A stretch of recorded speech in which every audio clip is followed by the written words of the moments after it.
Christmas lechu majin Christmas lechu noya Christmas pamjo binega pamjo bin noya noya the possible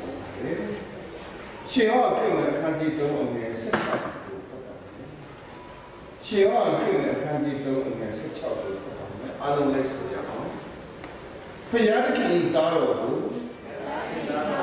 Yogi to a bomb Yodi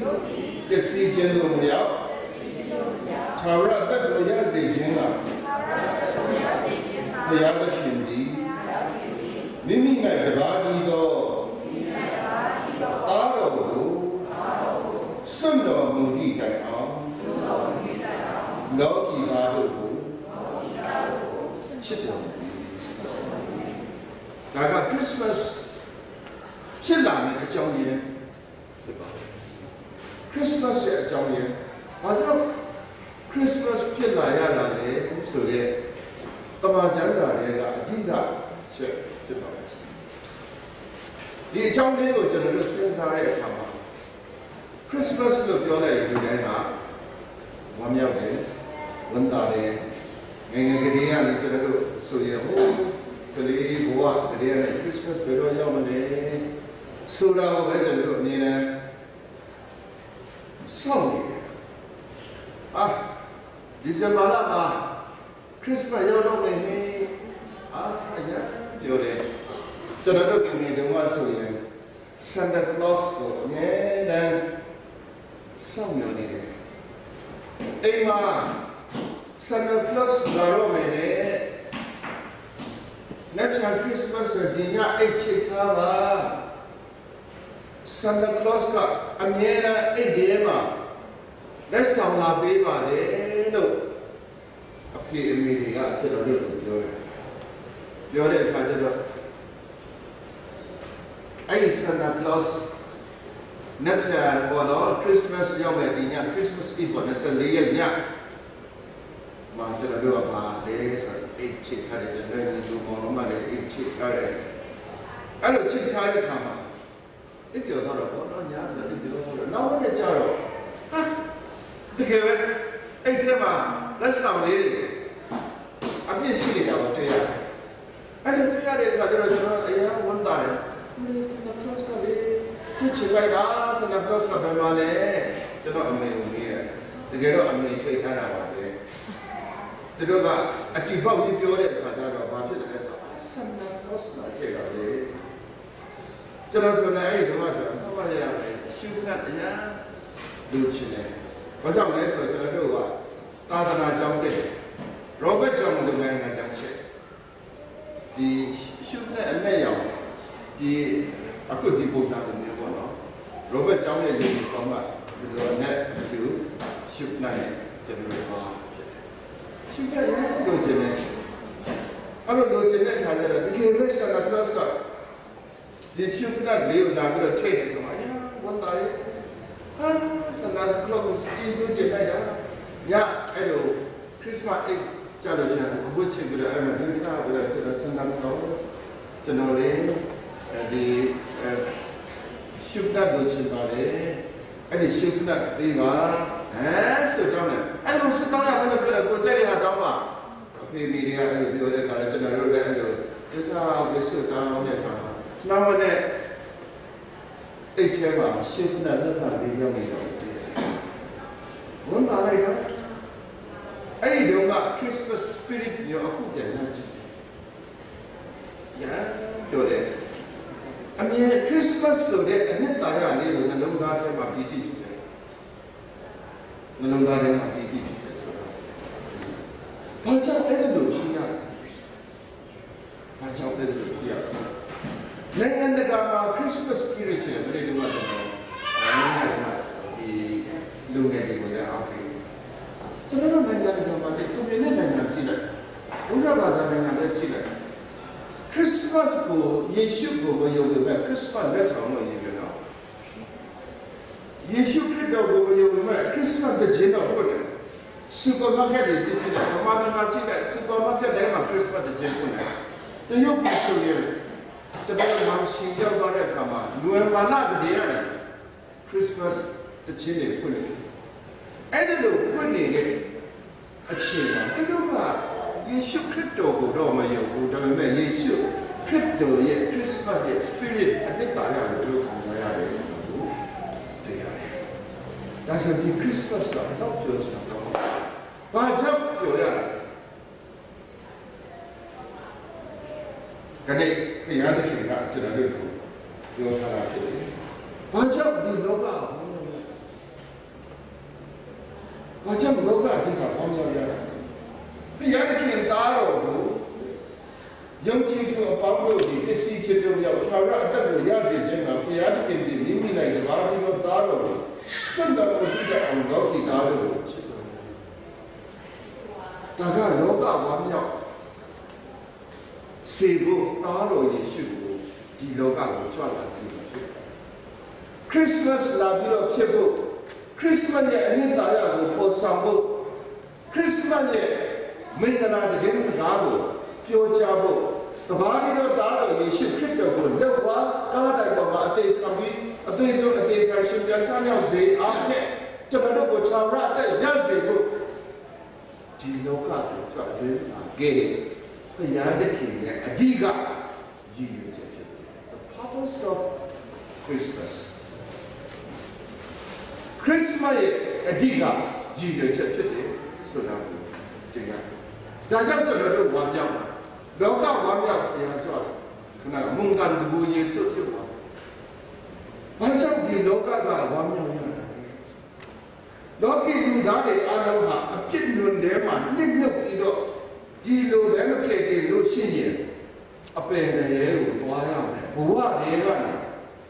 ယေရှုခရစ်တော်ကြွလာပြီးတော့လောကရဲ့အလင်းလောကအမှောင်အဖြစ်တွေကနေကျွန်တော်တို့ကိုရွေးလို့ယူတဲ့အကြောင်းရင်းမှာကျွန်တော်တို့ရဲ့ဝမ်းမြောက်စရာတကယ်ကောင်းဖြစ်တယ်ဆိုတာကိုတွေ့ရတယ်ဘယ်သူမှလည်းဖြောင့်မတ်တဲ့လူရှိလောကမှာဖြောင့်မတ်တဲ့လူရှိဘူးကောင်းတဲ့လူတွေတရားမှာရှိတင်အောင်ဆရာတွေဆိုဖို့ဆိုတယ်ကိုလိမ့်တယ်ဒီအမြဲတမ်းနေပြီးတော့ဟောပြောတတ်ကျွန်တော်တို့တင်အောင်ဆရာတွေအဲ့တော့ဘဝကိုကျွန်တော်တို့စဉ်းစားလိုက်တဲ့အခါမှာဘယ်သူကအကောင်းလို့လဲဘယ်သူကပဲအကောင်းလို့တတ်လို့လဲဘယ်သူကပဲအချစ်တရားကောင်းလို့လဲကိုကလူများတဲ့နည်းနည်းကောင်းပြီဆိုရင်တက်ကောင်းတယ်လို့ပါလေဒါမဲ့တရားကြီးရှိပါမြင့်တော့ဟုတ်နေပါလေမြင့်တော့ဟုတ်နေကျွန်တော်တို့ညာတို့ရဲ့အတ္တကတရားရှိမှမြင့်တော့ဟုတ်နေဘယ်သူမှဖြောက်မတဲ့သူမရှိဘူးတေဥစ္စာကလည်းစာပြီးတော့အခုညာတို့အတင်းတို့တင်းသားတယ်တရားမှတော့ဖြောက်မဘယ်သူမှလည်းပြောမစရာအကြောင်းပါလေဒီလိုမရှိရတဲ့ဒီရဲ့ချက်ဒီလိုမရှိရတဲ့အကြောင်းရင်းကဖယားစကားကိုနားမထောင်တဲ့အာဏာနဲ့အေဝါကမဆိုင်ဘူးအာဏာနဲ့အေဝါကဖယားစကားကိုနားမထောင်ပြည့်ညတ်တော်ကိုလွန်ကျူးတဲ့အတွက်ကြောင့်အဖြစ်တရားဘဝကိုဟောတယ်ဖယားနဲ့ခင်ကပြည့်ညတ်ထားတဲ့ကောင်းကောင်းသိကျွမ်းရာအဖြစ်ရဲ့အတိကိုမစားနဲ့စားလေးလေးဧကာမတရားနဲ့ဆိုတဲ့ပြည့်ညတ်တရားကိုလွန်ကျူးတဲ့အတွက်ကြောင့်ဒီအဖြစ်ဖြစ်လာဗီဇာအဖြစ်ဒီစီရဲ့အဖြစ်ကျွန်းတော်ရတာဖြစ်တယ်အခုတော့ကျွန်တော်ဒီမှာတော့နှုတ်ကပတ်တော်လေးမှလည်းခဏချကျွန်တော်ကောင်းချင်ပါလူတွေကဘယ်သူမှအမှတ်ခံလို့ဒီလိုအမှတ်ခံလို့မရတဲ့အရာကတည်းကအမှတ်ခံလို့ရအောင်ယေရှုခရစ်တော်ကိုလောကကိုလည်းကျွန်တော်တို့ဒုစရိုက်အဖြစ်တွေအသွေးသွင်းခြင်းအဖြစ်ဗီဇအဖြစ်တွေအသေးခံခြင်းအဖြစ်ယေရှုခရစ်တော်နဲ့ဝါကားတယ်ပေါ်တယ်ပြုပြီးခဲ့တဲ့ယေရှုတော်ဟာကျွန်တော်တို့မကောင်းပြီနဲ့ကောင်းအောင်လုပ်ပြီးတဲ့လောကအောင်ရကြတာဒါပဲဖယားသခင်ရဲ့တပါးဒီတော်သားတော်ဒီလောကကိုကြွလာတဲ့အကြောင်းရင်းသုံးချက်ရှိတယ်တစ်ချက်ကပါလဲဆိုမြတ်တာဒီချမ်းပိုက်ကိုကြည့်တဲ့အခါမှာဖယားသခင်ညာတာမြတ်တာမရှိခဲ့ရဲ့ကျွန်တော်တို့အားလုံးလည်းရေတော့ကောင်းတဲ့လူပြောင်းပါရှိအကုန်ကြီးဖယားသခင်ကကျွန်တော်တို့ပုံမှာမြတ်တာမထားဘူး ဖယားကနာကျွန်တော်တို့ကိုမချစ်ခဲ့နံပါတ်1ကဘုရားခင်မြတ်တာနောက်အဖြစ်ချစ်တယ်ဆိုမိမိကိုယ်ကိုစွန့်နေတာ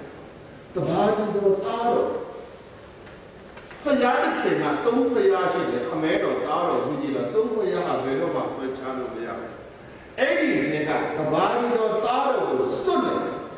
ကောင်းကင်ဘုရားနဲ့တွားတဲ့အတိတ်ခံခိုင်း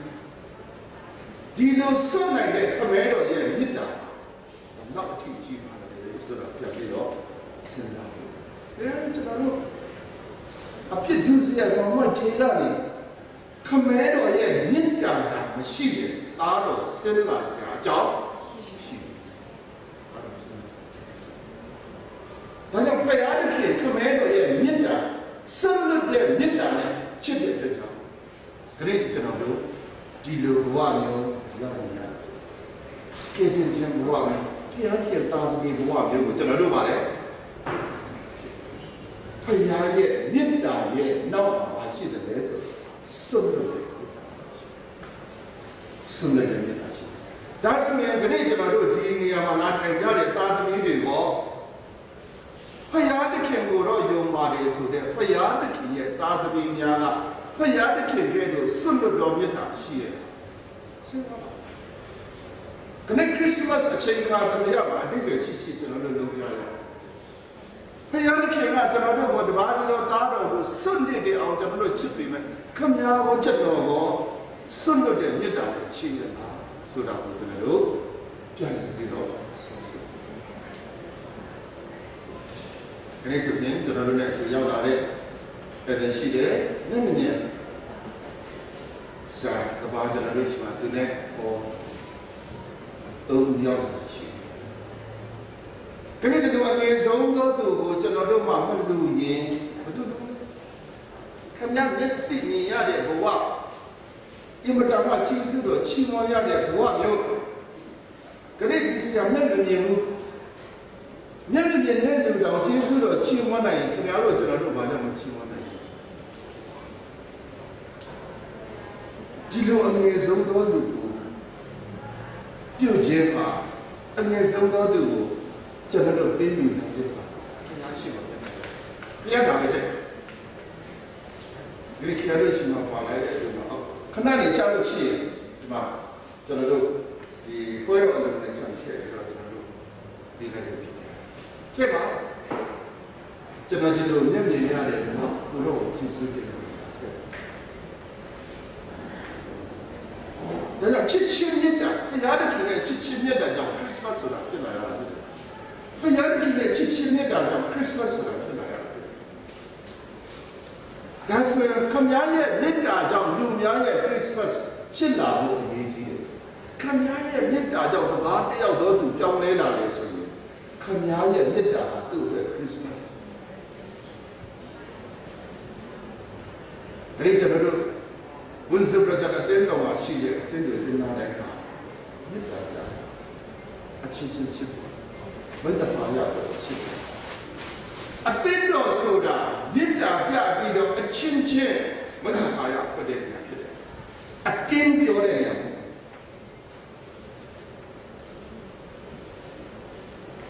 အချင်းချင်းခွင့်လွှတ်မယ်အချင်းချင်းအပြစ်လုပ်မယ်ဆိုတဲ့နေရာဖြစ်တယ်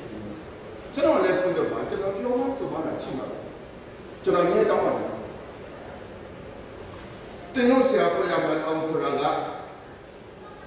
6ဖြစ်ကင်းတဲလဲစမဟုတ်ဘူးလူသားဖြစ်တယ်ဒီလိုလူသားမလို့ပြောမှဆိုမှခဲ့တဲ့အရာတွေအားလုံးကစေတနာမေတ္တာနဲ့ပြောနေဆိုတာကိုနားလည်လို့ပေါ့ကျွန်တော်မှားခဲ့တဲ့အရာတွေရှိရင်လည်းပဲဒီခရစ်စမတ်နေ့တည်းမရောက်တော့ခင်ဗျားတို့ကျွန်တော်အကုန်အပြည့်လွတ်ပြီးဖို့ဒီလိုပဲခင်ဗျားတို့အကုန်ပါလေကျွန်တော်အပြည့်အမြဲတမ်း forever forgive အမြဲတမ်းခွင့်လွှတ်ဒီလိုတော့ကျွန်တော်အခုဒီအတင်းတော်မှာအမှုတော်ဆောင်တာ10နှစ်ရှိတယ်အမှုတော်ဆောင်တဲ့နေ့ကနေစပြီးတော့ဒီနေ့အထိအပြိုးအဆူကတော့မလုပ်ဘူးပြောတယ်ပြောတယ်ကြိုက်တယ်လို့ပြောတယ် ရဆရာရှိအောင်ပြောတယ်ဒါပေမဲ့ကျွန်တော်ခုလို့ဘာကြောင့်လဲဆိုသူလည်းလောကီသားပြီကိုပြောပါလေဆိုတဲ့အခါကျကျွန်တော်ဟာအမြဲတမ်းရှိတယ်ကျွန်တော်တေးဥဆရာကမလုပ်ခင်မှာရောဘတ်ကျောင်းမှာကျွန်တော်တွေ့ဒီလို church council မှာပါတယ်ဟိုအဖွဲ့ကောင်းဆောင်တွေကအမျိုးပေါဝင်ခဲ့ပါအဲ့ဒီလိုပေါဝင်ခဲ့တဲ့အချိန်မှာတေးဥဆရာကိုပြောကြလိုက်တာမပြောနေတော့အိုးမျိုးပြောတာကကိုပဲ့တဲ့နေနေတယ်ဒီပဲ့တဲ့နေနေတယ်ဒီပဲ့လုံးနေနေတယ်ဟိုပေါ်ကြည့်နေကြည့်တယ်ပြောအဲ့ဒီလိုပြောတာကြီးကျွန်တော်မြင်ခဲ့ကျွန်တော်တေးဥဆရာလုပ်တော့မယ်ဆိုရင်ကျွန်တော်ပြန်တွေးကြည့်တယ်ဘုရားကကျွန်တော် church council အတွင်းရေးမှူးလုပ်ခဲ့တယ် chairman လုပ်ခဲ့တယ်အဲ့ဒီလိုအချိန်မှာကျွန်တော်ပြောခဲ့တယ်ကငါတေးဥဆရာလုပ်တော့မယ်ဆိုဒီလိုပြောခံရတော့မှာပါဆိုတာကျွန်တော်ကြိုပြီးတော့ဒါကြောင့်ရောက်လာတဲ့ပြောခံရတော့ပဲဒီလိုအပြောခံရတာလည်းပဲကျေးဇူးတော်ဒီလိုအပြောခံရမှပဲကျွန်တော်ရဲ့အသက်တာပူပြီးတော့ပါလေရင်ကျက်လာတယ်ယုံကြည်ခြင်းတရားပို့ပြီးတော့ပါလေကျွမ်းသွားတာဖြစ်တဲ့ဆိုတာကိုတွေ့ရတယ်ဒါကြောင့်မြစ်တာအသက်တော်မှာမြစ်တာကအရေးကြီးတယ်မြစ်တာကအရေးကျွန်တော်ဒီမှာဆယ်နှစ်ရှိပြီအခု2015ခုနှစ်ဆိုတော့ကျွန်တော်10 minutes ရှိတယ်10 minutes ဆိုရင်ကျွန်တော်နားတော့မှာဖြစ်တယ်နောက်နေ့ဒီဇင်ဘာလဆိုကျွန်တော်နားတော့မှာဖြစ်တယ်အဲ့တော့ဘုရားသခင်ရဲ့ကျေးဇူးတော်ကြောင့်ကျွန်တော်တို့ဒီလိုဘဝမျိုးကိုရောက်လာကြတာဖြစ်တယ်ဘုရားသခင်ရွေးချယ်လို့သာကျွန်တော်တို့ကဒီဘဝမျိုးပါလေအဲ့တော့ဆန္ဒကုန်းမှာစူးစမ်းရတယ်ကျွန်တော်တို့အားလုံးတူနဲ့တူခုနကြရင်ပို့ပြီးတော့ကြည်ကြည်ဆက်ဆက်လုပ်လို့ရအောင်။ဘာကြောင့်လဲဆိုတော့ဆန္ဒခုပြတ်မှာကျွန်တော်တို့အတင်းပို့ပြီးတော့ကြည်ပေါ်ပြတ်ဖို့ရတဲ့ချိန်တိုင်းလို့ရှိတယ်။ Christmas ပြတ်လာဖို့အလိုတော်ရှိတာကတည်းရတာ။ဒါကြောင့်ကျွန်တော်တို့ရဲ့ဝန်စပရတဲ့နောက်ဖို့ရဲ့အဓိကအရေးအချင်းအဓိကအရေးအတွေးတော့ပါလေဆိုမြတ်တာကျွန်တော်တို့အားလုံးမြတ်တာရှိကြရအောင်ချစ်ကြရအောင်ဘုရားသခင်ရဲ့ရှေ့လူရဲ့ရှေ့မှာအဲ့ဒီမြတ်တာကအလင်းဖြစ်တယ်ဆိုတာနားလေသဘောပေါက်ပြီးတော့တက်ရှင်သွားဖို့ဒါခရစ်စတန်ရဲ့အကြောင်းရင်းတစ်ခုပဲ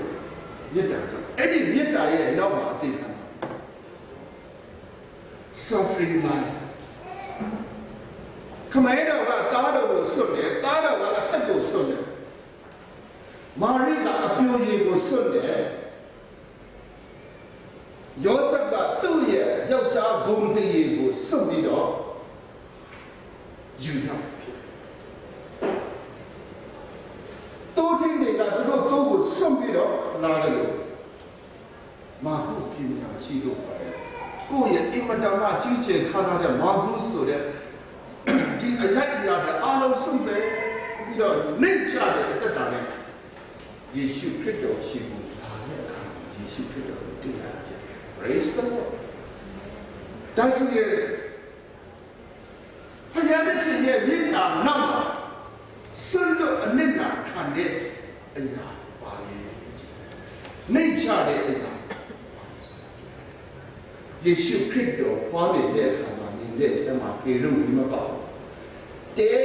ပိုင်ရှင်သူနဲ့လာတဲ့တဲပိုင်ရှင်ကိုယ်တိုင်ယေရှုခရစ်တော်ဝင်သွားတာသိတယ်သူအိမ်မှာနဝါစခွတ်ထဲမှာဝေတဲ့ယေရှုခရစ်တော်ကိုမသိနိုင်ရတယ်လို့ပြောရှိတယ်တယောက်ကအဲ့ဒီတဲပိုင်ရှင်ခမည်းရဲ့ဝိထဲမှာယေရှုခရစ်တော်လာမွေးပြီးတော့မသိလိုက်ရတဲ့လူတွေထဲမှာခမည်းတော်မပါဘူးပါလေလူတွေခရိယာတော်ဖြစ်ပြီးတော့မေတ္တာရှိတဲ့ခရိယာတော်ဖြစ်ပြီးတော့အနစ်နာခံခြင်းနဲ့စိတ်မရှိတဲ့ခရိယာတွေဒီမှာယေရှုခရစ်တော်ဘယ်တော့မှမချင်ဘူးဒါကြောင့်မေတ္တာရဲ့ရောက်အနောက်မှာကျွန်တော်စမ်းတဲ့ရှိကောင်းကောင်းမြင်တော့တာဒီထဲမှာကျွန်တော်ပါဆုံးတခုခုမ မစွန့်ရင်ဖယားရှိမှမျက်နှာပြတခုခုအနစ်နာခံမှာဖယားကြက်တယ်ဆိုတော့ခရစ်စမတ်ရဲ့အဲ့နောက်တစ်ချက်ကပါလို့ဆိုရင်ကေတင်ခြင်းဆိုတာဖြစ်တယ်ယေရှုခရစ်တော်ကိုယုံကြည်ရင်ကေတင်ခြင်းရမယ်ဟုတ်လားထာဝရတဲ့ရမယ်ယေရှုခရစ်တော်ကိုကေတင်ရှင်ဖြစ်ဆင်းလာကေတင်ရှင်ဖြစ်ဆင်းလာပြီးတော့ကေတင်ခြင်းလောက်မှာမဖြောက်မှလို့ယေရှုခရစ်တော်အားဖြင့်လက်ဝါးကားတိုင်းတော်အားဖြင့်ဖြောက်မှစေတဲ့အရာကိုစိတ်နှလုံးအကျဉ်းမဲ့လက်ခံမှလည်းခရစ်စမတ်ဖြစ်ပါဘူးယေရှုခရစ်တော်ပြုပေးခဲ့တဲ့ကျေးဇူးတော်ကိုခမည်းရဲ့စိတ်နှလုံးထဲမှာအကျဉ်းမဲ့လက်ခံဖို့ပေးမဲ့တာဝန်ကကေတင်ရှင်ကကေတင်ခြင်းကိုပေးပေမဲ့ယုံကြည်သူတယောက်အနေနဲ့စိတ်နှလုံးအကျဉ်းမဲ့ယုံကြည်လက်ခံခြင်းမရှိရင်ဒီကေတင်ခြင်းမှာရနိုင်ချာတော့ခရစ်စမတ်ပေးတဲ့ခရစ်စမတ်လက်ဆောင်ကိုယုံကြည်စွာနဲ့မပြောက်မပြတ်အောင်လက်ခံဖို့တောင်းတယ်ကျွန်တော်ရှိတယ် Christmas present Jesus Christ is Christmas present ယေရှုခရစ်တော်ဟာ Christmas လက်ဆောင်ဖြစ်တယ်ဒီလက်ဆောင်ကိုကျွန်တော်တို့ရဲ့နှလုံးသားထဲမှာတကယ်ပဲယုံကြည်ကိုးစားလက်ခံတဲ့နှလုံးသားနဲ့ကျွန်တော်လက်ခံဖို့ဒါမှ Christmas no more year for your Christmas ဖြစ်ယေရှုခရစ်တော်မှာပါတဲ့ Christmas လုပ်နေတာပဲရှိတယ်ကျွန်တော်အမြဲတမ်းပြောတယ်Christmas ရောက်ရင်ပြောတယ်ဟာပြောကြတယ်ကျန်တယ်ပြောမှာယုံဝင်နေစားနေယုတ်တုံကအန်တာနုံရီတောင်းနေတဲ့ရောခရစ်တုဒုဆိုင်လမ်မုန်ကန်တင်ချန်ခါနိနောတောင်းဆက်တော့ပြောလိုက်တာပပလိုပဲဒီလို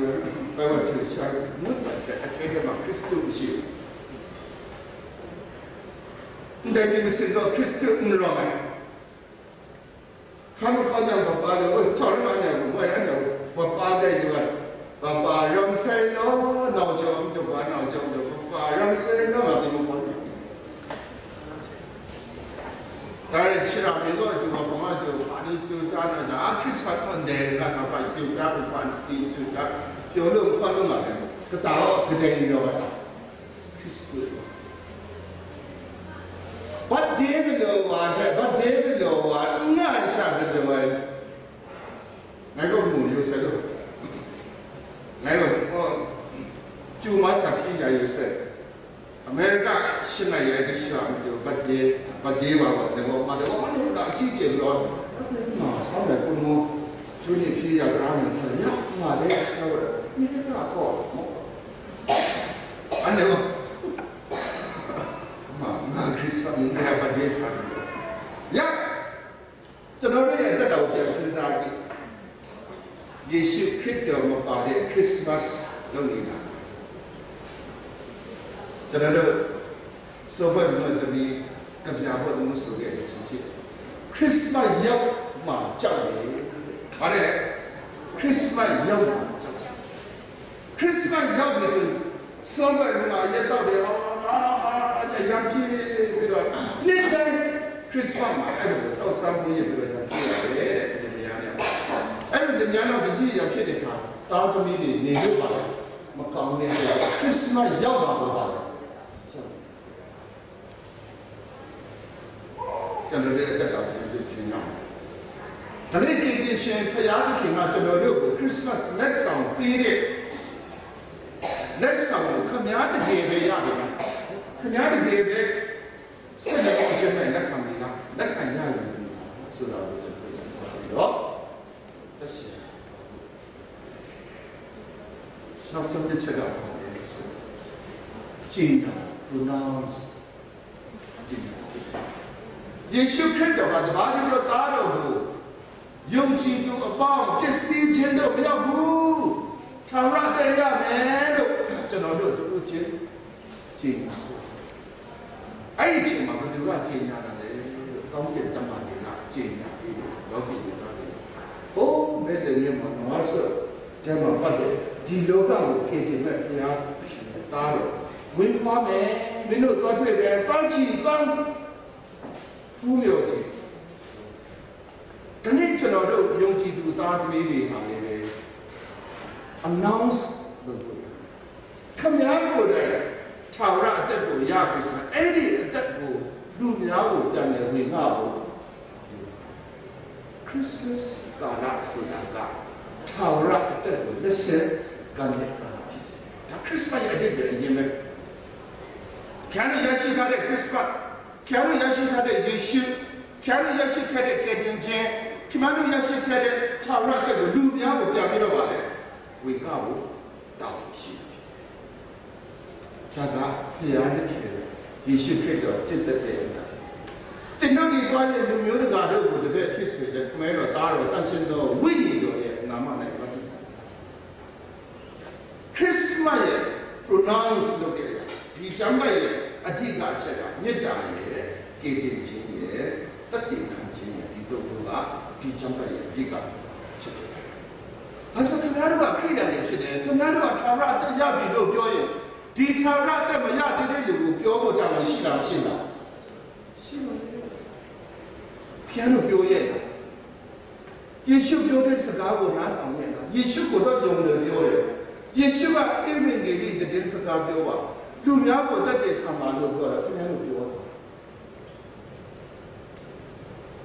မပြောတတ်ရင်လည်းခင်ဗျားရဲ့အချက်နဲ့ယေရှုခရစ်တော်ယုံကြည်တဲ့အချက်နဲ့လူများတို့လည်းခရစ်ယာန်နဲ့တူလိုက်တာပြရဲ့တတ်တည်ပြရဲ့ဖြစ်ရဲ့ဆိုတာကိုကျွန်တော်တို့စဉ်းစားဆင်ခြင်ပြီးတော့သက်ရှင်သွားမယ်ဆိုရင်